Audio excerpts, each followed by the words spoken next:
Hi, grade fives. I have a book that I want to read for you as a read aloud, and I want you to try and make some connections to social studies while I'm reading it.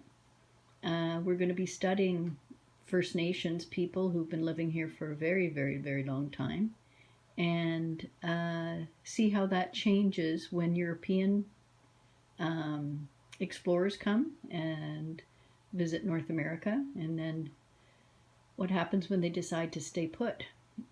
So I'm going to read this aloud, and maybe while you're reading or while you're listening, you write down the questions and thoughts that you've got, connections that you're making, or predictions about what might happen using your background knowledge.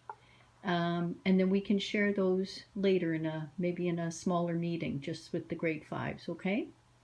So here goes. It's called Great Lakes and Rugged Ground, Imagining Ontario. It's by Sarah Ann Harvey and Leslie Buffin, and it's illustrated by Cassia Charco. All right?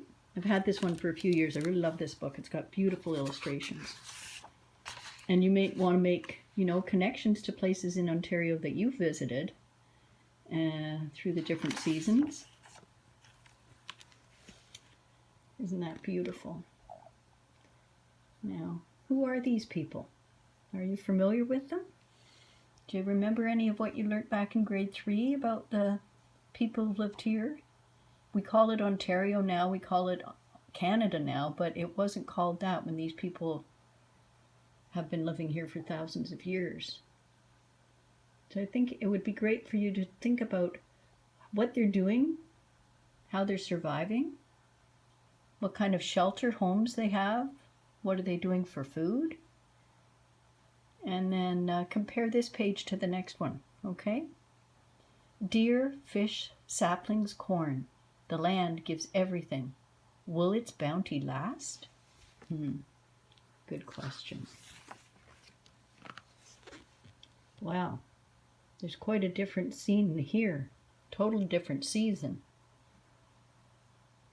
The other season was fall. Now we're in winter with all the snow. But are we in the same location, do you think? Does the setting look different? Not just the time period, but where it's happening. That's a huge body of water, whereas the other one, that's more of a lake with a lot of deciduous trees that change the colors of their leaves. Here, we're further away, and that's a big body of water. Looks more like an ocean or a large bay. And if you notice the trees, a lot of them are still green. So those are deciduous trees. And look at the homes they're living in. Those don't look anything like the homes of this group of people. So are these the same people? That would be a question I'm asking myself. Are they dressed the same way? And it looks like they've got visitors. There's two very different sorts of clothing and transportation. Look at the two different forms of transportation on the water. I think you probably know what these are called. But you know who made them and what they're made from. And look at these homes. There's something special about those ones.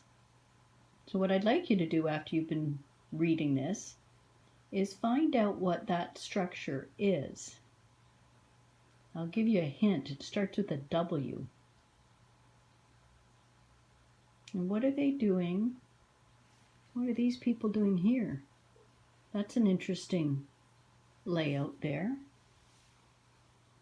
It looks like a lot of the women are over there. Look at what this woman's doing. What is this thing on the back on that big stretcher? It would be interesting to find out more about how these people live. Furs traded for beads, radishes and gooseberries. Fill the ship, none such. So there's a ship, and look at the flags. Do you know what country that is that has those flags? Well, I'll tell you, I know that this one is the Union Jack. That's the old flag for England. So these people have come to trade for the things that the people who live here all the time have, and they're giving something in exchange. So what is being exchanged here? And what is being given, traded for what other things? There's a lot of questions you can ask yourself just from these 2 pages. So I'm going to leave it at that. And what I'd like you to do, grade 5s, is pick either the Algonquin or the Haudenosaunee.